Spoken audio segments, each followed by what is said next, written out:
नमस्कार दोस्तों, मैं अनिल गौतम आपके अपने YouTube channel mission with Anil Gautam में तहे दिल से स्वागत करता हूं। दोस्तों आज लेकर के आया हूं बायोलॉजी का पार्ट 6 है। इसमें करीब 35 क्वेश्चन हैं। ये सारे क्वेश्चन रेलवे एनटीपीसी के एग्जाम में आए हुए क्वेश्चन हैं। ये सारे क्वेश्चन आपके लिए इंपॉर्टेंट हैं, चाहे आप रेलवे की तैयारी करते हैं या फिर किसी अन्य एग्जाम की। आइए देखते हैं पहला क्वेश्चन क्या है हमारा।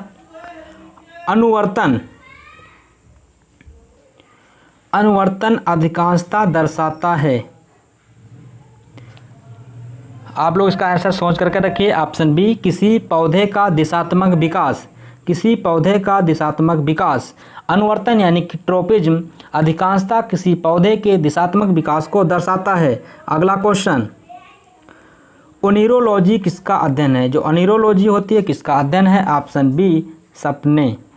सपनों का वैज्ञानिक अध्ययन ओनिरोलॉजी कहलाता है। इसके अंतर्गत स्वप्न तथा मस्तिष्क की गतिविधि के मध्य संबंधों का अध्ययन किया जाता है। अगला क्वेश्चन, निषेचन, विकास, विभाजन और विभिन्नता के अध्ययन को किस नाम से जाना जाता है। ऑप्शन ए, भ्रूण विज्ञान। निषेचन से लेकर शिशु के जन्म तक जीव के उद्भव व विकास का अध्ययन भ्रूण विज्ञान कहलाता है। अगला क्वेश्चन, मृदा के अध्ययन का उल्लेख करने के लिए प्रयुक्त शब्द क्या है। ऑप्शन ए, भूमि विज्ञान। मृदा के अध्ययन का उल्लेख करने के लिए प्रयुक्त शब्द भूमि विज्ञान या पैडोलॉजी है। इसके अंतर्गत मृदा निर्माण, मृदा की संरचना एवं वर्गीकरण का अध्ययन किया जाता है। अगला question,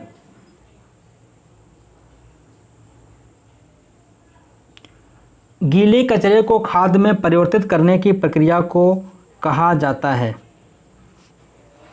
option C, composting.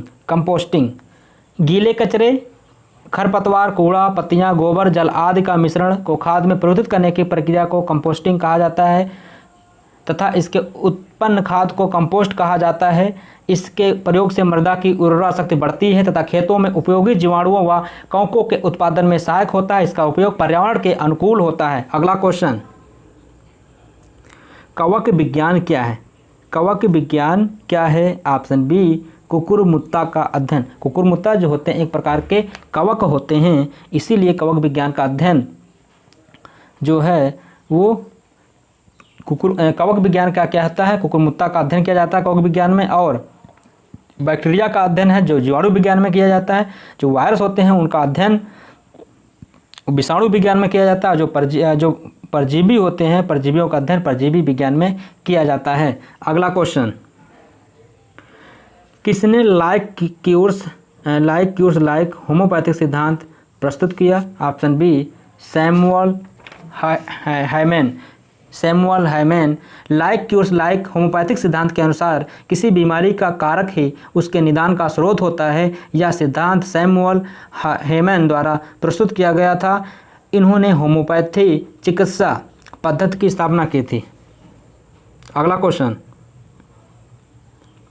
Penicillin की खोज का श्रेय किसे दिया जाता है। जो पेंसिलिन है उसकी खोज का श्रेय किसे दिया जाता है। Option C, Alexander Fleming.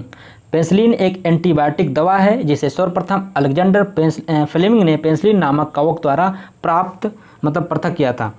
Penicillin नामक जो कवक था उसे क्या किया था, पृथक किया था। अगला क्वेश्चन, विज्ञान की एक शाखा जो जीवन या पृथ्वी से परे मौजूद जीवन की संभावनाओं से संबंधित है उसको क्या कहा जाता है। Option B, exobiology. Option B, exobiology. विज्ञान की वह शाखा जो जीवन या पृथ्वी से परे अर्थात बाह्य अंतरिक्ष में मौजूद जीवन की संभावनाओं से संबंधित है, एक्स बायोलॉजी कहलाती है। माइक्रोबायोलॉजी के अंतर्गत कवकों का अध्ययन, जो माइक्रोबायोलॉजी इसके अंतर्गत कवकों का अध्ययन। और जीवाश्मिकी के अंतर्गत जीवाश्मों का अध्ययन। और एंटोमोलॉजी जो होती है इसके अंतर्गत कीट पतंगों का अध्ययन किया जाता है। अगला क्वेश्चन, एक्स बायोलॉजी किससे संबंधित है। जो एक्स बायोलॉजी होती है वो किससे संबंधित है। ऑप्शन ए, बाह्य अंतरिक्ष में जीवन। अगला क्वेश्चन,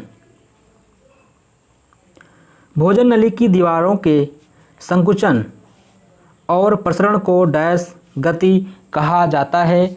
ऑप्शन ए, कर्माकुंचन। ऑप्शन ए, कर्माकुंचन। अगला क्वेश्चन, निम्न उत्पादों में से कौन सा पादप उत्पाद नहीं है? ऑप्शन ए शहद। शहद पादप उत्पाद नहीं है, बल्कि इसका उत्पादन व संग्रह मधुमक्खियों द्वारा किया जाता है।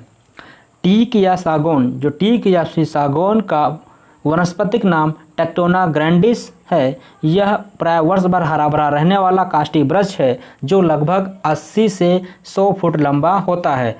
प्राकृतिक रबड़ पेड़ों और लताओं के रस या लैक्टोज से प्राप्त होता है। जूट का वनस्पतिक नाम कोरकोरस है। यह एक प्रमुख रेशेदार वनस्पति है जिससे बोरा, दरी, टाट, रस्सियां बनाई जाती हैं। अगला क्वेश्चन, निम्नलिखित में से कौन सा अंग मनुष्य के उत्सर्जन तंत्र का अंश नहीं है? ऑप्शन सी गर्भाशय यानी कि यूटेरस। गर्भाशय मादा में यानी कि फीमेल में जनन तंत्र से संबंधित एक प्रमुख अंग है। अगला क्वेश्चन, यूरिया का निर्माण कहाँ होता है? जो यूरिया होती है उसका निर्माण कहाँ होता है? ऑप्शन बी यकृत। यूरिया का रासायनिक नाम NH2CO NH2 है। यूरिया शरीर में यूरिया का निर्माण यकृत में या यूरिया चक्र द्वारा होता है। इस चक्र में अमोनिया तथा CO2 आपस में अभिक्रिया करते हैं तथा यूरिया बनती है। अगला क्वेश्चन, डैश का प्राथमिक कार्य है मूत्र उत्पादन द्वारा रक्त प्रवाह से हानि का उन्मूलन करना। ऑप्शन ए गुर्दे। गुर्दे द्वारा रक्त को भली भांति छानकर इसमें से अनावश्यक तथा अपशिष्ट पदार्थों को हटा लिया जाता है और जल की कुछ मात्रा के साथ इन मृदाओं पदार्थों को मूत्र के रूप में शरीर से बाहर निकाल दिया जाता है। यह कार्य वक्र नलिकाओं नेफ्रॉन्स द्वारा किया जाता है। अगला क्वेश्चन, नेफ्रोलॉजी डैश के साथ जुड़ा हुआ है? ऑप्शन सी गुर्दा। नेफ्रोलॉजी गुर्दों की बीमारी व उनके उपचार से संबंधित है। अगला क्वेश्चन, शब्दों के 4 जोड़े नीचे दिए गए हैं, इनमें से अलग जोड़े को ज्ञात करें। ऑप्शन बी उभयचर वायवी। ये क्या है? जोड़ा जो है ये गलत है और बाकी जो हैं जोड़े वो सही हैं। अगला क्वेश्चन, नीचे शब्दों के 4 युग्म दिए गए हैं जिनमें से 3 किसी तरीके से एक समान है और एक युग्म क्या है? भिन्न है। कौन सा युग्म शेष से भिन्न है? दोस्तों ऐसे क्वेश्चन जब आते हैं तो उनको बहुत सोच समझ करके आप लोग क्या करिए, क्योंकि अक्सर गलत हो जाते हैं। पेलिकन रेप्टाइल जो है, पेलिकन जो रेप्टाइल है ये क्या है? ये इन सबसे भिन्न है। पेलिकन एक जलीय पक्षी की प्रजाति है, यह रेप्टाइल वर्ग का सदस्य नहीं है। अगला क्वेश्चन, निम्न में से कौन सा विवाह का एक ऐसा रूप है जिसमें जीवन साथी का सामाजिक वर्ग के बाहर से होना आवश्यक माना जाता है? Option A exogamy. Option A exogamy.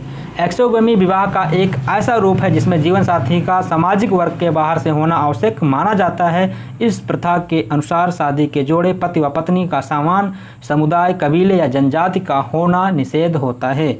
अगला क्वेश्चन, खाद्य श्रृंखला में निम्न में से किसकी आबादी सबसे अधिक होती है? ऑप्शन बी उत्पादक। ऑप्शन बी उत्पादक। प्राय किसी बड़े पारिस्थितिक तंत्र में खाद्य श्रृंखला में उत्पादकों यानी कि प्रोड्यूसर्स की संख्या सबसे अधिक होती है। अगला क्वेश्चन, ठोस आयोडीन का रंग होता है।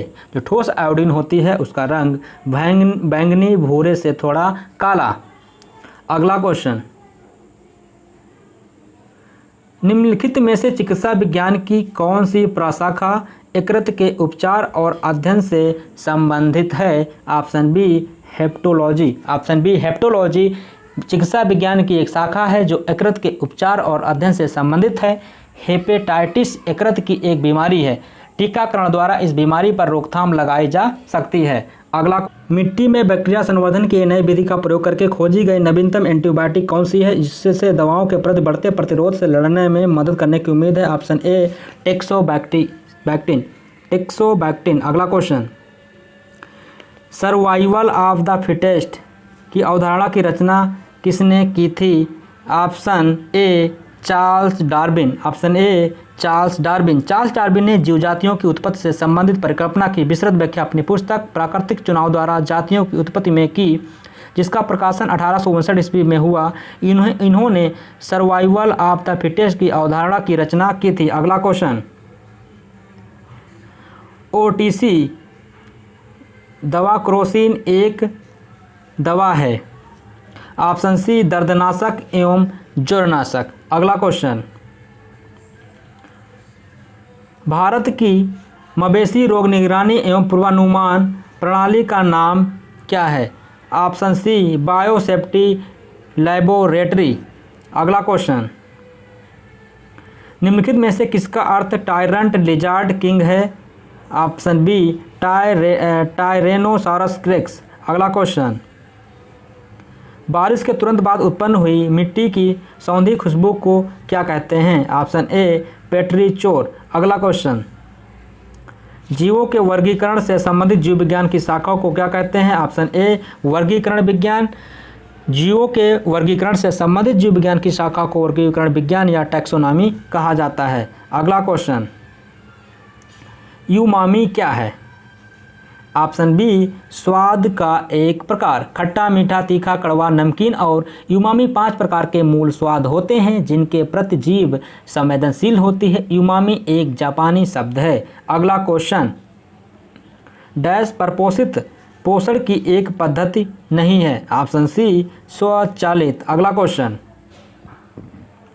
निम्नलिखित में से कौन सा ध्वनि प्रदूषण का प्रभाव नहीं है? ध्वनि प्रदूषण का प्रभाव नहीं है।